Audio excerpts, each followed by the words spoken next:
नमस्कार। आज हम कुछ दस्तावेजों के जरिए ये समझने की कोशिश कर रहे हैं कि आजकल वास्तविक शिक्षा का मतलब क्या है।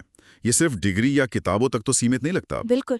इन सोर्सेस को अगर देखें ना, तो साफ पता चलता है कि शिक्षा का दायरा कितना बढ़ गया है। मतलब अब इसमें सिर्फ पढ़ाई नहीं, बल्कि इंसान का पूरा विकास देखा जा रहा है। दिमागी, जज्बाती, सामाजिक, सब कुछ। अच्छा। और हाँ, सही गलत में फर्क करने की सोच, जिसे क्रिटिकल थिंकिंग कहते हैं। फिर वो रोजमर्रा के काम आने वाले हुनर, जैसे आजकल शेयर बाजार या ऑनलाइन कमाई की थोड़ी बहुत समझ। हाँ, ये तो काफी चर्चा में रहते हैं। बिल्कुल। और लगातार सीखते रहने की जरूरत, समाज के प्रति हमारी जिम्मेदारी, इन सब पर जोर है। यहाँ तक कि एआई जैसी नई तकनीक और भगवत गीता जैसे पुराने दर्शन की बातें भी हैं इसमें। तो मतलब आज हम यही समझने वाले हैं कि शिक्षा का मतलब सिर्फ किताबी ज्ञान से आगे इतना क्यों और कैसे चला गया है। चलिए इस पे थोड़ी गहराई से बात करते हैं। तो कहा गया है कि वास्तविक शिक्षा के 5 स्तंभ हैं। पहला है समग्र विकास, होलिस्टिक डेवलपमेंट जिसे कहते हैं। हाँ, होलिस्टिक डेवलपमेंट मतलब सिर्फ दिमाग भरना नहीं, बल्कि इंसान को हर तरह से तैयार करना है। मानसिक रूप से, भावनात्मक रूप से और सामाजिक तौर पर भी। ठीक है। और दूसरा स्तंभ? दूसरा है क्रिटिकल थिंकिंग, आलोचनात्मक सोच। आज देखिए इतनी सारी इन्फॉर्मेशन है चारों तरफ, हाँ, बहुत ज्यादा। तो उसमें से सही क्या है, गलत क्या है, तथ्यों को परखना, तर्कों को समझना, ये काबिलियत बहुत जरूरी है। तीसरा है प्रैक्टिकल स्किल्स, व्यवहारिक कौशल। इसमें क्या क्या आता है जैसे? इसमें देखिए बातचीत का हुनर यानी कम्युनिकेशन, टीम को साथ लेकर चलना मतलब लीडरशिप, टेक्नोलॉजी का सही इस्तेमाल और हाँ, पैसों का हिसाब किताब, फाइनेंशियल लिटरेसी। ये तो सब आज की जरूरतें लग रही हैं एकदम। चौथा आधार है निरंतर सीखना, लाइफ लॉन्ग लर्निंग। बिल्कुल। दुनिया इतनी तेजी से बदल रही है, हमें लगातार खुद को अपडेट रखना होगा। नई चीजें सीखनी होंगी, वरना पीछे रह जाएंगे। सही बात है। और पांचवा स्तंभ? पांचवा है नैतिक और सामाजिक जिम्मेदारी। मतलब सिर्फ अपनी तरक्की नहीं देखनी, समाज के लिए क्या अच्छा है, एक अच्छे नागरिक कैसे बने, ये समझना भी शिक्षा का हिस्सा है। ये पांचों मिलकर ही आज की शिक्षा की पूरी तस्वीर बनाते हैं। अच्छा। इन दस्तावेजों में जैसा आपने कहा नए जमाने के हुनर पर भी जोर है, खासकर कॉलेज लेवल पर।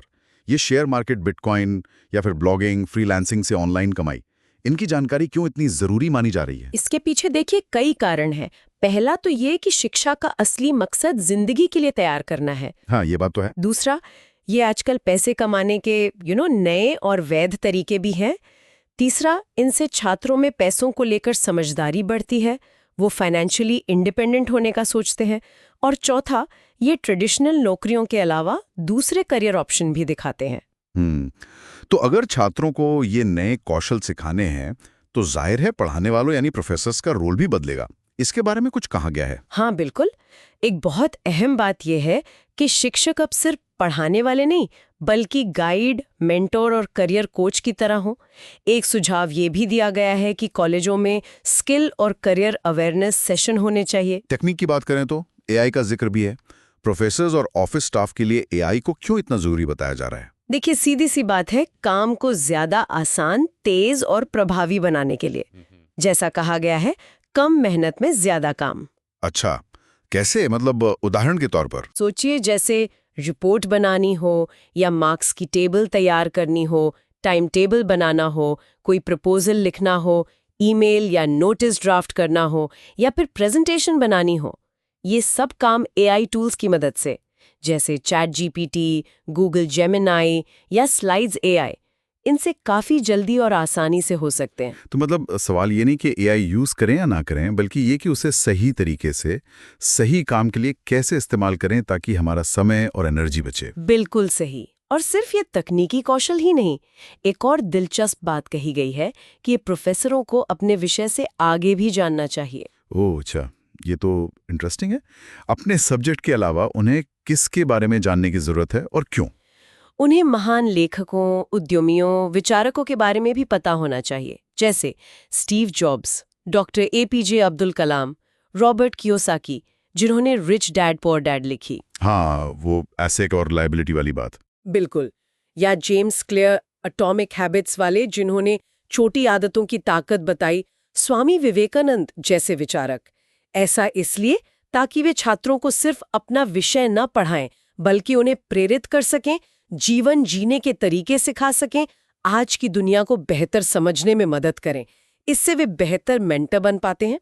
ये सब तो बहुत प्रैक्टिकल और मॉडल बातें हो गई, लेकिन इन स्रोतों में जैसा आपने शुरू में कहा, शिक्षा के गहरे दार्शनिक पहलू पर भी जोर है। भगवत गीता का भी जिक्र है। हाँ, हमारी पारंपरिक सोच है ना, विद्या ददाति विनयम, यानी शिक्षा विनम्रता देती है। इसे फिर से याद दिलाया गया है।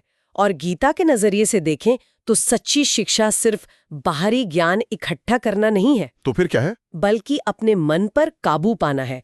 जैसा गीता के श्लोक 6.6 में कहा गया है कि मन को अपना मित्र बनाओ।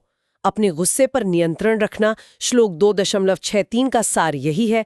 और किसी के प्रति नफरत या द्वेष न रखना, जो श्लोक 12.13 का भाव है। असल में यही सच्ची शिक्षा है। ध्यान को करिकुलम का हिस्सा बनाना, वैल्यू एजुकेशन पर जोर देना, ऐसे डिस्कशंस रखना जहां ज्ञान और नैतिकता पर खुली बात हो, और सबसे जरूरी असल जिंदगी के उदाहरणों से सही गलत सिखाना। तो कुल मिलाकर इन दस्तावेजों से जो तस्वीर उभरती है वो ये है कि आज की वास्तविक शिक्षा ज्ञान, हुनर और अच्छे चरित्र, इन तीनों का मेल है। इसका मकसद सिर्फ नौकरी पाना नहीं, बल्कि एक समझदार, जिम्मेदार और हमेशा सीखने को तैयार रहने वाला इंसान बनाना है। बिल्कुल सही कहा आपने। और इन विचारों से एक आखिरी गहरा संदेश मिलता है जिस पर शायद हम सबको सोचना चाहिए, जो भगवत गीता से ही जुड़ा है। बाहर की दुनिया जीतने से पहले अपने मन को जीत लो, वही असली शिक्षा है।